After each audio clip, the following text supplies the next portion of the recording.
sommes très heureux de saluer nos amis du Brésil et de le faire à l'occasion de la sortie de la traduction en brésilien des lettres de Léonie Martin, la troisième fille des saints Louis et Zélie Martin et une des sœurs aînées de Sainte Thérèse de l'Enfant Jésus. Sortie de ces lettres, sortie aussi de sa biographie écrite par le père Pia, donc en brésilien. À cette occasion, nous voudrions vous offrir une petite vidéo qui va vous permettre de suivre Léonie dans les lieux de sa vie et de probablement contribuer à la mieux connaître.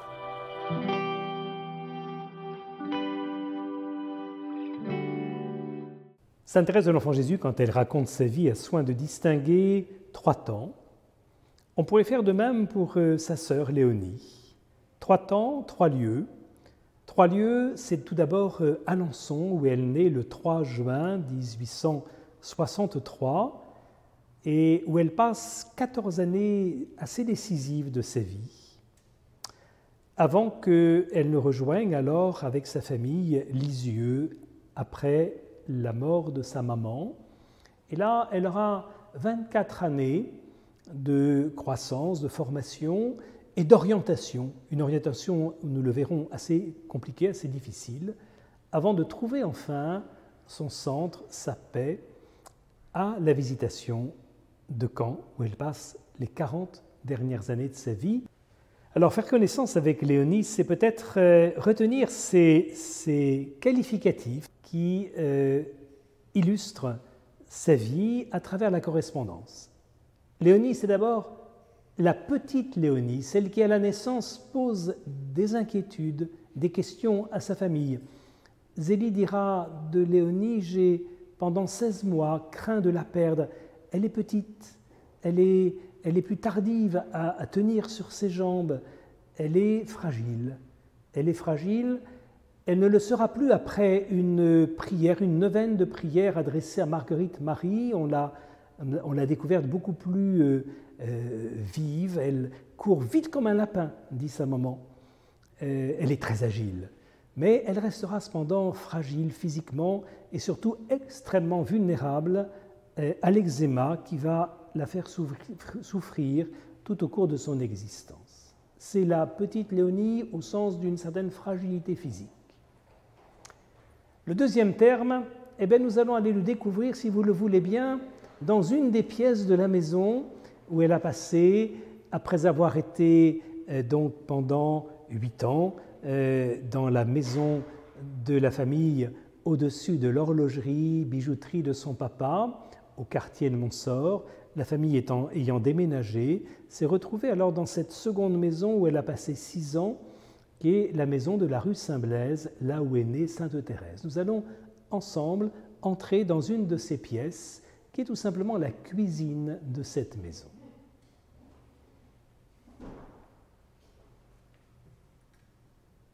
Non seulement Léonie est plus fragile que les autres, petite Léonie, mais elle est aussi moins douée, elle apprend beaucoup plus lentement, elle est très gaffeuse. Quand elle aura grandi, dans cette pièce justement où nous sommes, il lui est arrivé une petite aventure. Préparant la soupe de la famille, elle avait coupé le pain sans faire attention qu'au fond de la soupière était resté le torchon de la vaisselle. Elle a coupé le pain, elle a versé la soupe, et puis quand la famille a voulu se servir, on a dit: mais qu'est-ce qu'il y a au fond de cette soupière? Ça résiste. Et c'était tout simplement le torchon qui était resté au fond de la soupe. Et ça, des traits comme ceux-là, nous en avons beaucoup dans la vie de Léonie. Elle est gaffeuse. Elle fait des petites bêtises comme ça, par manque de réflexion, par manque d'attention. Et puis, surtout, alors peut-être cette différence-là la rend d'un caractère difficile, très très difficile, très, très indépendante, très désobéissante. Et de plus, vous voyez, dans la famille Martin, il y a les 2 aînés, Marie et Pauline, qui forment une paire. Il y a les 2 cadettes, Céline et Thérèse, qui forment une autre paire. Et puis il y a Léonie, qui avait une petite sœur qui était comme la troisième père, qui était Hélène. Et Hélène, malheureusement, décède à 5 ans. Alors non seulement Léonie est moins douée, mais elle est celle qui est toute seule entre les deux autres et qui, à la comparaison, se sent beaucoup moins avantagée. Alors on parle à ce moment-là de la pauvre Léonie ou ma pauvre Léonie. Dans les lettres, c'est comme la reconnaissance qu'elle n'a pas été aussi gâtée que les autres. Et alors ça la rend quasi caractérielle. Elle a des comportements caractériels.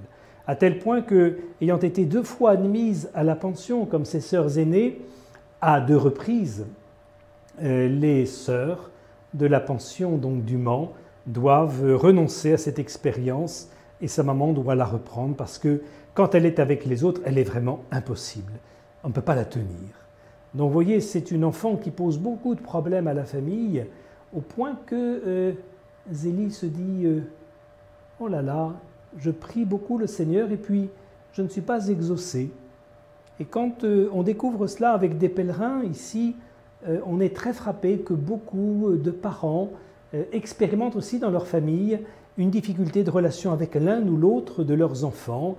Et nous entendions une famille nous dire « Bien nous, à la maison, Léonie, il s'appelle Christophe ou il s'appelle Sébastien. » Voilà, on a souvent des témoignages de cette difficulté de la relation entre parents et enfants. Eh bien, c'était le cas de notre amie Léonie avec toute sa famille, avec ses éducateurs et avec ses parents.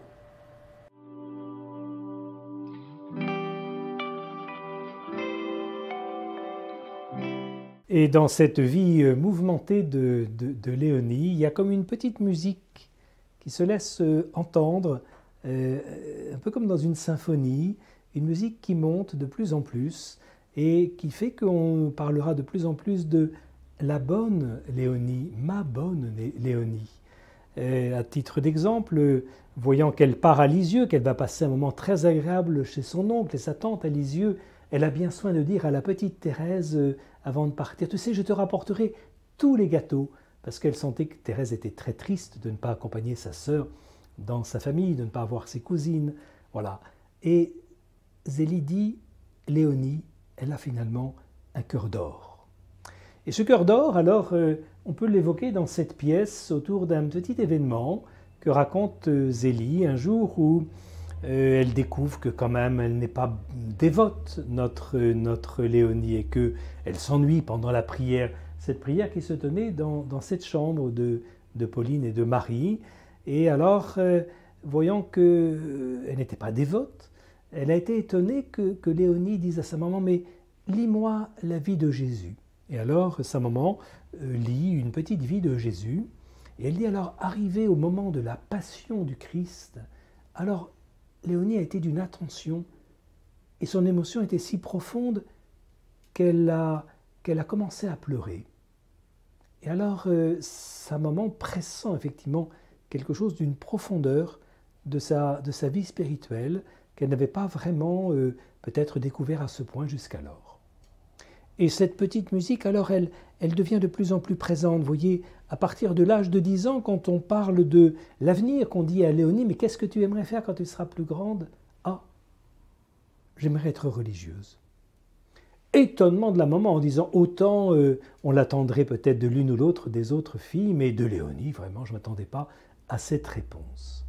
Et puis, ça devient de plus en plus fréquent, à tel point que lorsque sa tante, sœur Marie d'Osité, malade, s'apprête à quitter cette terre, elle dit « Je vais faire une commission à tante Marie d'Osité. Je vais lui demander ceci. Quand vous serez devant le bon Dieu, demandez-lui, s'il vous plaît, de ma part, que je devienne une vraie religieuse. » Sa sœur aînée, Marie, s'étonne en disant « C'est bien que tu demandes d'être religieuse, mais pourquoi une vraie religieuse ?» Elle dit si je tiens beaucoup au nom de vrai, c'est-à-dire une religieuse totalement bonne, une sainte au fond, une vraie religieuse.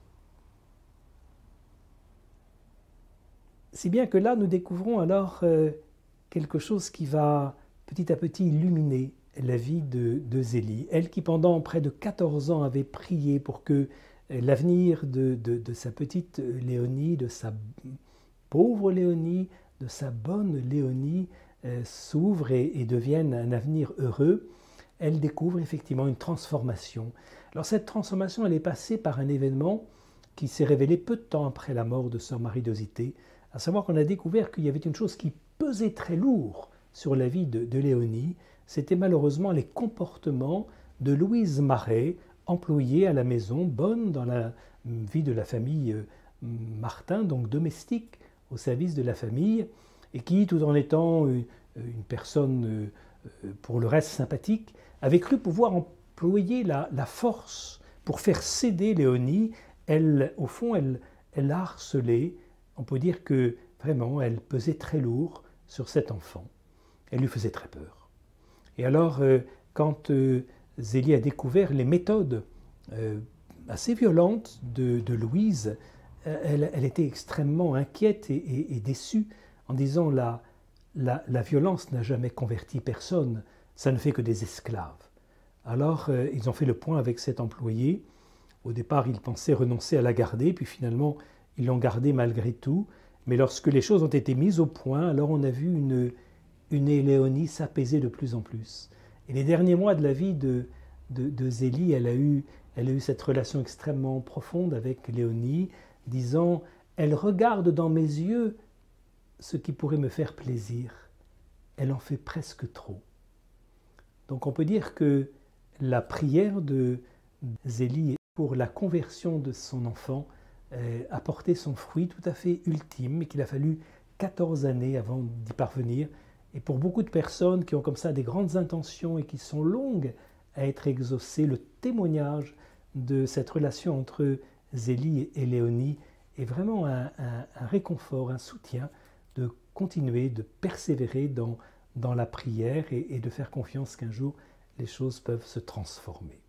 Ces 14 années déterminantes de la vie de Léonie qui la conduisent à un certain apaisement, et là se conclut par le décès de Zélie, la maman emportée par un cancer à 46 ans. Commence alors une deuxième étape de la vie de Léonie, à Lisieux, dans la maison des Buissonnets.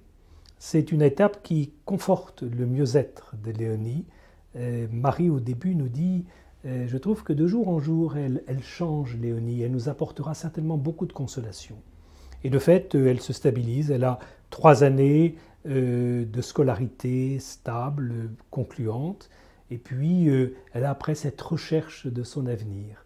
Alors là, il y a plusieurs tentatives, une grande détermination, tentative de vie religieuse. Elle entre un peu de manière inattendue chez les Clarisses à la faveur d'un voyage qu'elle accomplit à Alençon, mais cette expérience était peu préparée, nullement tenable. C'est un échec au bout de 2 mois. Elle comprend qu'elle s'est trompée et que peut-être la règle est trop sévère. Alors, un an après, c'était en 1887, un peu moins d'un an après, elle frappe pour la première fois à ce monastère de la Visitation de Caen, qui est une règle beaucoup plus accueillante aux fragilités humaines, invitant même à tolérer nos imperfections, à faire avec nos propres limites. Là, une première expérience de 6 mois est riche de bonheur, mais en même temps difficile pour elle à tenir. Donc elle retourne au Buissonnet pour alors de nouveau tenter en 1893 de revenir à la Visitation. Là, elle est fortement soutenue par Thérèse, sa petite sœur, qui elle-même est entrée au Carmel entre-temps, et qui croit profondément à la vocation de sa sœur, et qui l'encourage à apprivoiser ses faiblesses, ses fragilités, et qui, voilà, l'accompagne dans le quotidien de son expérience. Pour autant, c'est encore une fois impossible de perdurer. Elle touche ses limites, elle a même des épreuves de foi, notre Léonie. Elle en vient à douter de l'Eucharistie. Donc tout ça est une épreuve profonde qui fait que la deuxième fois, elle ne persévère pas plus de 1 an et demi. Et ceci jusqu'en, alors, 1899. Et c'est en nous rendant maintenant vers la visitation de Caen que nous allons pouvoir découvrir Léonie Martin, devenant sœur Françoise Thérèse et vivant pendant une quarantaine d'années cette belle expérience d'une vie qui s'apaise, d'une vie qui s'oriente, d'une vie qui a trouvé son unité, son équilibre, y compris dans ses fragilités. Et au fond, le grand témoignage de notre amie Léonie, c'est de nous montrer que quel que soit notre chemin, quelles que soient nos propres difficultés, nos propres limites, ce chemin de la sainteté est accessible à tous. Et elle a eu ce chemin d'une sainteté dans sa petitesse, dans ses pauvretés, mais aussi dans sa profonde bonté.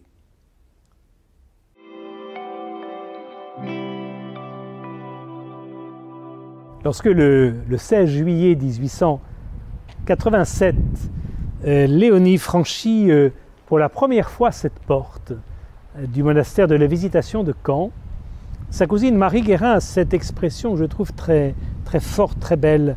Je suis heureuse de voir Léonie qui a enfin trouvé son centre. Alors ce centre, c'est cette communauté que vous allez maintenant découvrir grâce à des sœurs qui l'habitent, qui vivent aujourd'hui cette vie dont saint François disait on y cultive des petites vertus comme la simplicité, l'humilité et puis la tolérance de nos imperfections. Là est devenu le centre de notre amie Léonie Martin.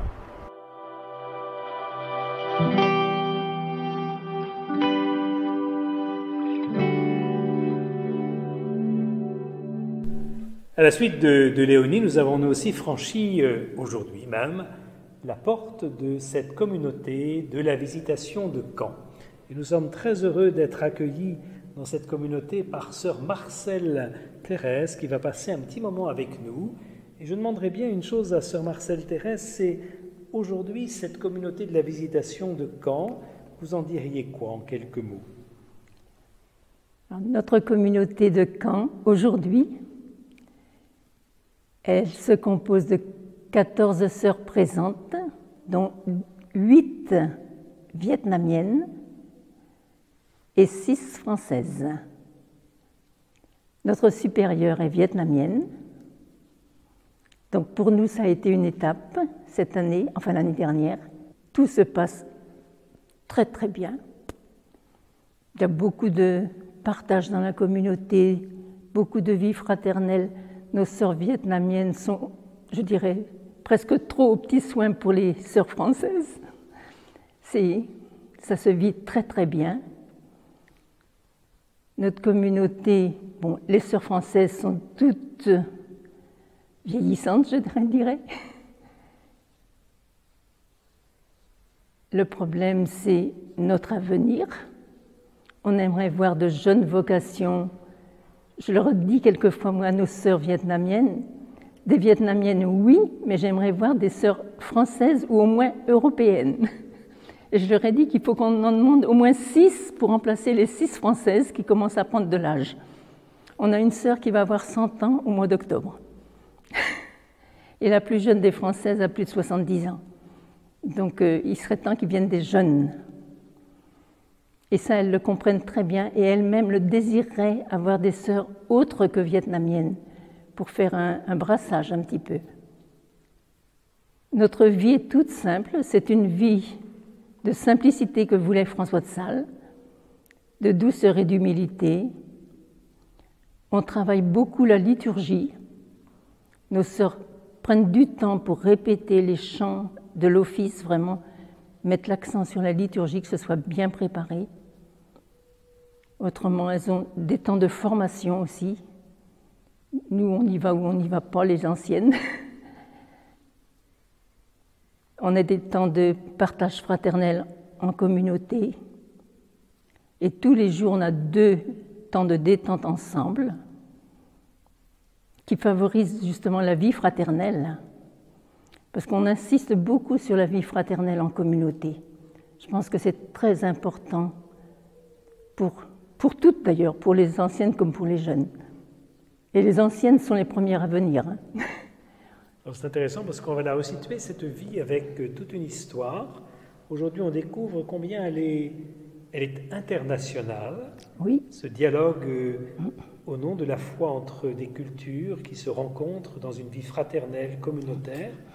Mais alors, lorsque notre ami Léonie Martin est entrée dans la communauté, c'était quand même un autre temps. Vous en diriez quoi de cette expérience que Léonie vit ici parmi vous en son temps? Quand elle est entrée, elle n'a peut-être pas eu la chance qu'on a aujourd'hui. Il n'y avait certainement pas les partages qu'on a aujourd'hui.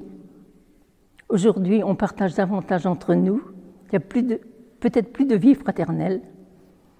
Quand elle est entrée, elle avait des supérieurs austères, ce qui n'est pas notre cas aujourd'hui. Heureusement pour nous. Elle est entrée à un moment où la communauté, enfin la maison, le monastère était en construction, donc ça ne favorisait pas la vie communautaire. Elle avait une supérieure trop jeune qui n'avait pas l'expérience. Après, elle a eu une autre supérieure qui était très austère, donc ça ne l'a pas aidée à s'enraciner. Donc elle est sortie une première fois au bout de 6 mois, une deuxième fois au bout de 2 ans, mais toujours avec l'idée de revenir. À chaque fois, elle partait, mais avec l'idée de revenir. Donc, et même ses supérieurs l'estimaient. Et quand elle a pensé revenir pour la 3e fois, sa supérieure a dit « Je la connais, elle est très humble et très obéissante ». Je trouve ça, comme référence, ça dit tout sur Léonie. Son humilité, son obéissance. Mais on dit que qui est le plus admirable? La supérieure qui l'admet après 2 échecs à la visitation, ou bien Léonie qui revient quand même une 3e fois? Il fallait du courage. Moi, je crois que je ne l'aurais pas eu. De revenir une 3e fois dans le même monastère. Mais elle est revenue avec beaucoup de courage et de détermination. En prenant la porte du monastère, elle a dit « Cette fois, je n'en sortirai que dans mon cercueil ». Et elle n'est pas sortie. Puisque le cercueil est resté là. Et alors cette vie de sœur, devenue sœur Françoise Thérèse, ici, parmi la communauté de Caen, vous avez quelques traits un petit peu de sa vie concrète, comment elle s'est manifestée, comment on la connaissait, comment on l'appréciait? Léonie, on dit qu'elle n'avait pas de grands dons, mais elle était très attentive aux sœurs, toujours prête à rendre service. Il y a cette petite phrase qu'elle disait aux sœurs, « Demandez-moi ce que vous voudrez, je suis toujours prête à vous venir en aide ». Elle ne pouvait pas faire de grandes choses, mais les petites choses, toujours prête à venir rendre service. Moi, je trouve ça formidable. Parce qu'elle n'a jamais eu un emploi en premier. Elle n'était pas assez dégourdie, sans doute, je ne sais pas. Mais toujours rendre service. Et quelquefois un petit peu trop. Si elle voyait quelque chose qui traînait, elle allait le ramasser. Alors la sœur arrivait après pour ramasser un manteau, il était parti. C'était les petits travers de Léonie, ça. Hein? Mais gentille comme tout, attentive aux sœurs. Elle qui avait tant souffert avant d'entrer, très attentive aux postulantes qui arrivaient et qui avaient souvent le cafard. Elle allait les attendre à la porte de leur chambre le soir pour les embrasser, sans rien dire, parce qu'on ne parle pas après le grand silence, mais elle les embrassait. Ça veut tout dire de sa gentillesse et de sa délicatesse. Elle n'a rien fait d'extraordinaire, mais que des petites choses que nous, on peut faire. Je trouve que... Mais cette attention aux autres, cette délicatesse, je trouve que... Et cet abandon qu'elle a vécu, cet abandon de cette acceptation de ses limites, parce qu'elle savait qu'elle était plus limitée que ses sœurs, par exemple. Elle disait, vous et moi, c'est les 2 extrêmes, hein. Mais elle a su accepter ses limites. Il faut le faire, parce que quand on se sent moindre que les autres, accepter tous les jours ses limites, c'est pas évident. Elle a su accepter ses limites tous les jours et elle est arrivée à la fin de sa vie, enfin avant la fin de sa vie, au même abandon que Thérèse.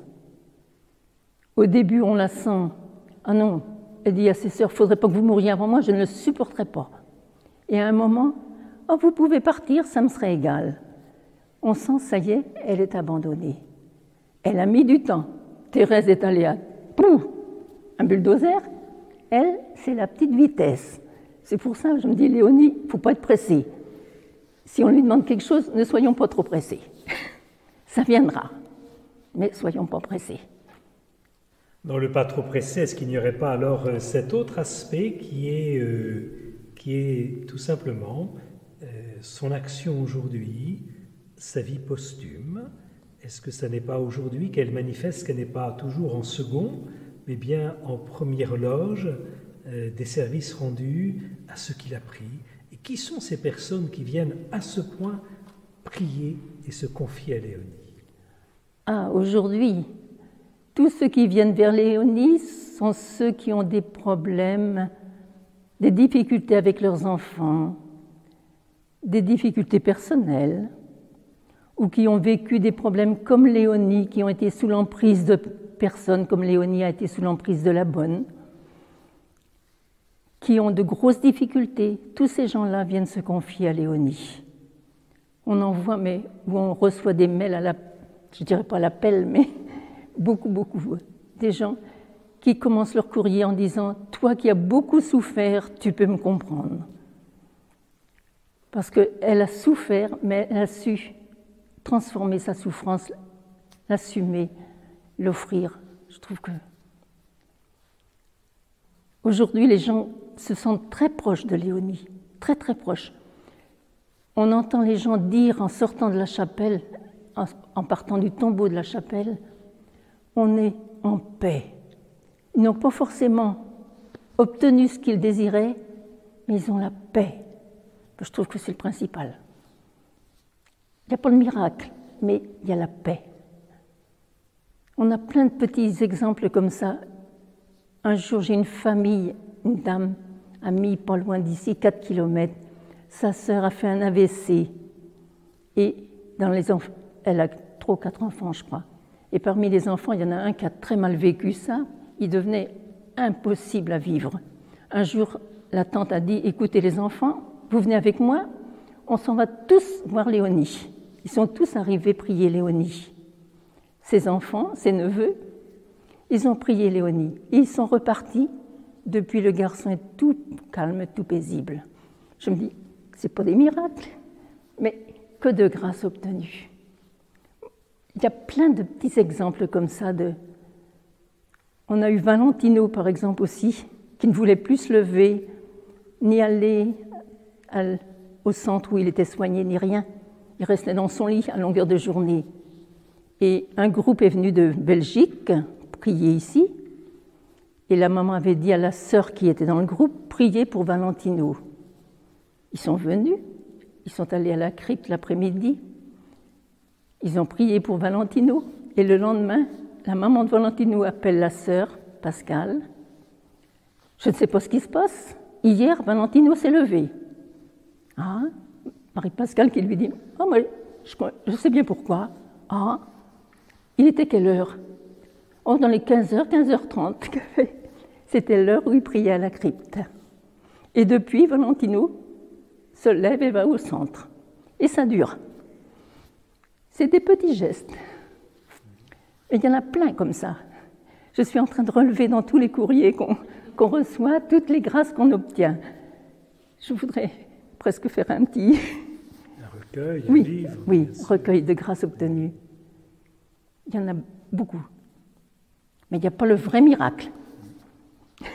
Et si on allait, ce ne serait pas un miracle, si on allait nous-mêmes près de son tombeau maintenant, et puis vous pourriez nous parler peut-être justement de qu'est-ce que c'est que ce procès de béatification, qu'est-ce qui se passe actuellement avec Léonie, comment ça se passe et pourquoi.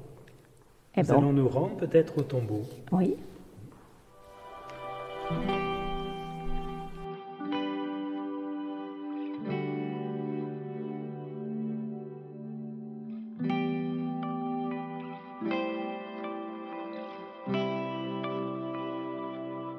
Voilà, nous sommes heureux d'accueillir sœur Cécilia qui, en venant nous rejoindre d'ailleurs, nous montre cette dimension vietnamienne, asiatique de la communauté.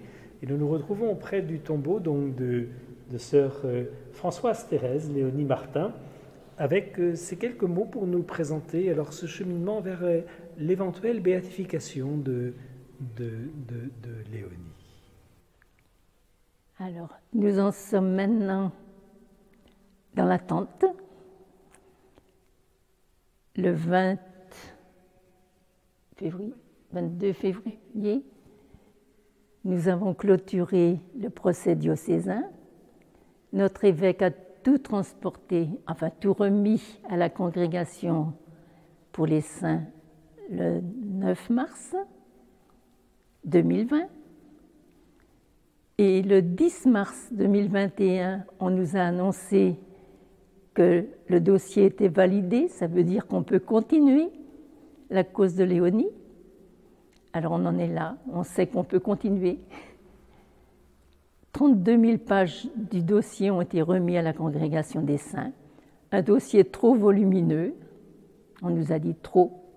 Maintenant, on a dû nommer un relateur qui va devoir choisir parmi les 32 600 pages la position, ça veut dire 500 pages, parmi lesquelles il va nous montrer vraiment la physionomie, la vraie Léonie, quoi.